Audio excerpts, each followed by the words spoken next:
If you move around in among these hills and valleys, you end up birthing universes out the other side. And this multiverse concept actually delivers this for you, basically for free. That thought would be that Big Bang is just one of many events that happen in the multiverse. Correct. And not only that, it could be that other Big Bang events might have a slightly different laws of physics in it. I read an article about the Webb telescope, and what they were taking into consideration is the possibility that the Big Bang may be incorrect and that the universe might be larger and older than we think. I hesitate to ask what pages on the internet. It wasn't saying the universe is older. It's saying as more data and new information comes in, there is a distinct possibility that it just might explain the reach of the technology and not the actual scale of the universe itself. Okay, so the way to think about this is, and this is the way science has worked since basically the year 1600, where Galileo sort of starts codifying what people knew probably should be happening, but no one really did it in large scale. If you have an idea about something, then you test it. So when you put like quantum physics and general relativity and you try to come up with some bigger understanding, deeper understanding, string theorists have been all into this, you get a multiverse. So how old is the multiverse? I don't know. It's definitely older than our universe because it birthed our universe and it births other universes and it births, the way the equations drive it, an infinity of universes. There's no reason to presume that everything in this universe hasn't already played out in the exact way in another one of these infinite universes. Why is Pluto not a planet?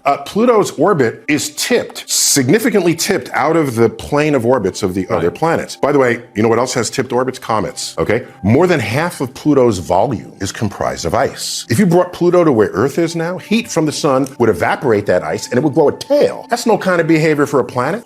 William Herschel discovers planet Uranus by accident, okay? Uranus is the planet just beyond Saturn. And this is after Newton's laws of gravity are published. So now we're tracking the orbit of Uranus. You say, no, this is not following Newton's laws. It's got some deviation. So maybe we found the limits, the distance limit over which Newton's laws would apply. So instead of suggesting that his law was failing, clever people said maybe his law applies, but there's yet another planet out there that we've yet to discover whose gravity is tugging on it, and we did not include that in our calculations. So let's do the math and ask, where must there be a planet of what mass to create the deviation that we measure? And those calculations were done, and they were published, and an observatory in Germany got hold of those calculations, and they looked in the exact spot of the sky that the calculation said Neptune. There were diseases that Columbus brought to North America, much written about that. Less written is that he brought syphilis back to Europe. First cases of syphilis of 1492, and then it skyrocketed. They got syphilis from the Native Americans? Yes. They have no problem with it? I don't know the details of how the physiology of the natives dealt with that, or whether it mutated. There may be people who know that. I'm not among them. You look at the graph of reported syphilis cases in Europe. It all began in 1492 when he came back. This was a hugely significant event, the rejoining of the branches of the human species. And by the way, Native Americans, you know this infamous problem with metabolizing alcohol, okay, with Native Americans. You know who else has that problem? The Chinese. You look at who populated North and South America, you know, before the land bridge. It's whoever was right at the edge of Asia. Then the land bridges. So Asians and the natives of North and South America have more in common with each other because of this than most other pairs of groups you might grab around the world. If you want today to say, why study this when we have these other problems? All I do is take you back to the cave and let's say, all right, we're in a cave and there's a mountain over there in a valley, and I tell the tribe leaders, I want to explore that mountain in that valley. No, we can't afford to send you out there now. We have to solve the cave problems first before anyone leaves the cave. We laugh at that. That's an absurd claim to make in caveman days. I don't know if anyone did it, but that's a crazy thought because there are solutions to your problems that might exist and time has demonstrated likely exist by leaving the cave that you can then discover. So for me, exploration is not just space, all the frontiers of the unknown. Biology, chemistry, AI, you know those frontiers. And then you can cross-pollinate them and transform civilization. The leap day is how often? Every 4 years. This was good because what are we trying to track? It's Earth goes around the sun. How long does that take? Well, it takes a year. But it turns out we're not actually tracking how long it takes Earth to go around the sun. We're tracking how long it takes Earth to repeat its seasons is slightly different from the year that corresponds to how long it takes to go around the sun. And that difference accumulated so that by the year 1584, the vernal equinox, the first day of spring, did not occur on March 21st. It occurred on March 10th.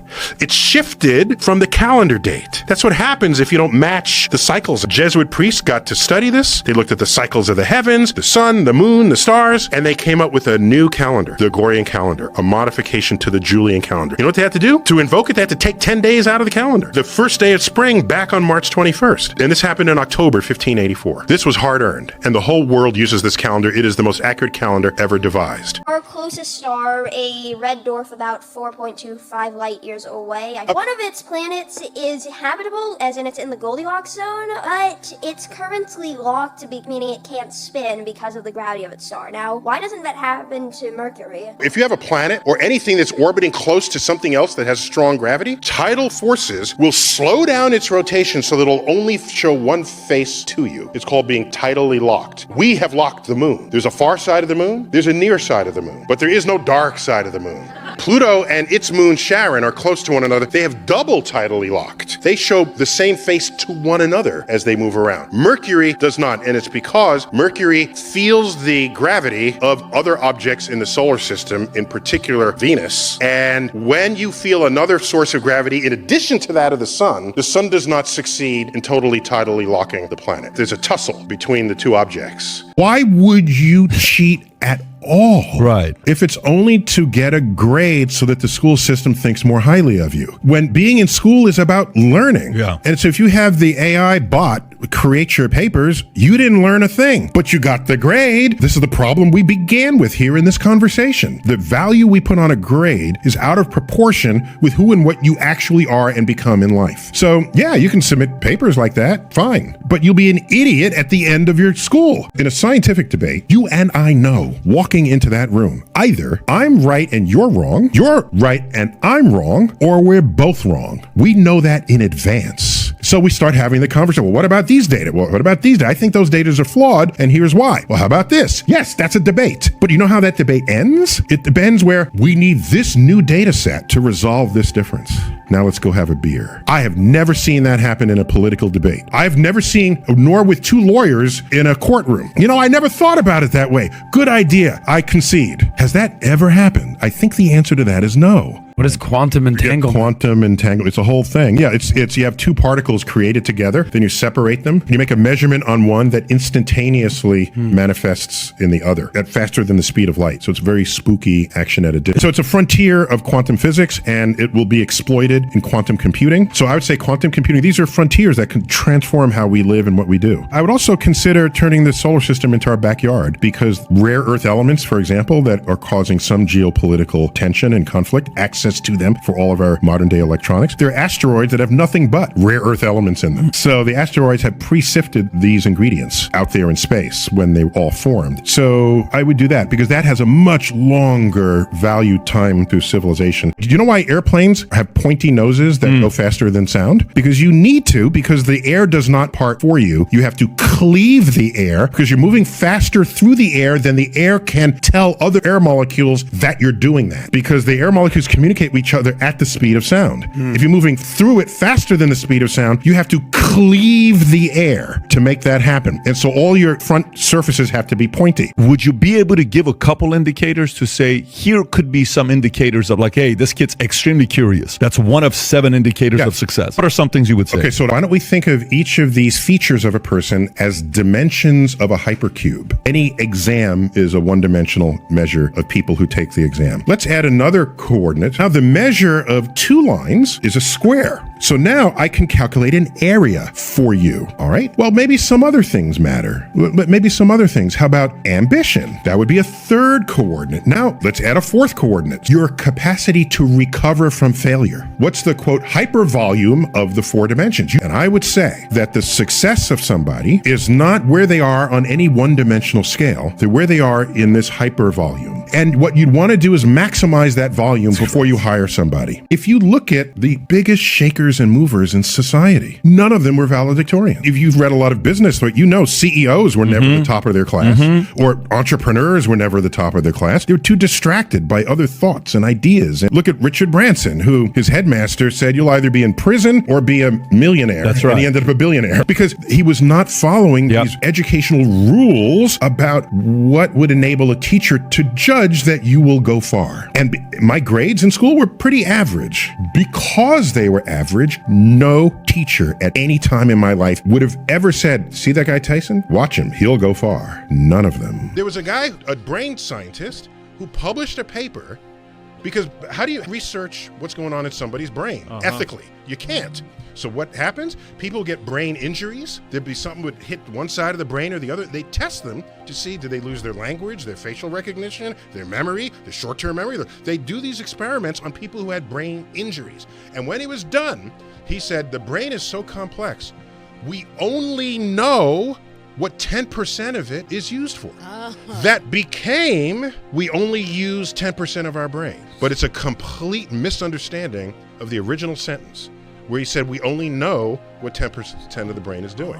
You know what should be happening in school? I shouldn't be loading you with textbooks with bold-faced vocabulary words that you memorize once for the exam before you move on. No. I should figure out a way to make you excited so that at the end of the school day, you're sad to walk out of school. Damn. Oh, imagine the world that would be. And you know what school should do? Let me prepare you to be a lifelong learner so that this curiosity that we have infused in you in kindergarten through 12 or kindergarten through 16, whatever, when you come out, that is just the beginning of the flame that will course within you for the rest of your life, because you will spend much more time not in school than you ever did in school.